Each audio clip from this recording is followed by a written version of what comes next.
Conférence importante pour le climat et pour les nations, initiée par le président congolais Denis Sassou Nguesso et endossée par l'Union africaine. La conférence de Brazzaville est une occasion privilégiée pour réfléchir sur les problèmes qui minent la forestation et le reboisement. Les gouvernements des pays, les experts nationaux et internationaux venus de divers horizons sous la coordination du gouvernement congolais, représenté par Rosalie Matondo, sont réunis ce matin à Kintele. François Mankessi, président du comité scientifique. Nous voici réunis à Brazzaville pour donner un contenu scientifique et définir une stratégie de mise en œuvre au niveau global d'une décennie africaine et mondiale de l'afforestation et du reboisement.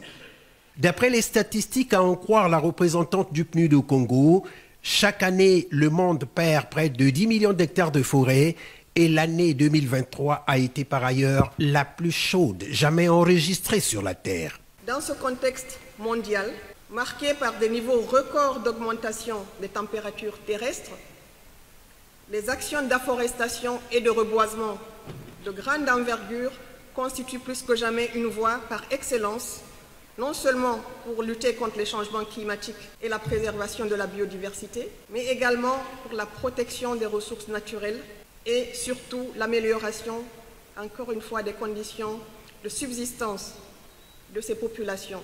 L'objectif de cette conférence est de définir une stratégie visant à augmenter la superficie forestière mondiale sur la base d'une coopération internationale à travers la systématisation des activités d'afforestation et de reboisement. La menace climatique ayant une portée universelle, seule la coopération sous-régionale et internationale en matière de gestion de ressources naturelles peut engendrer des résultats significatifs quant à la lutte contre l'épuisement effréné de ces ressources, contre la désertification et contre la perte de la biodiversité. Aucun pays ou groupe de pays ne saurait prétendre l'éradiquer tout seul.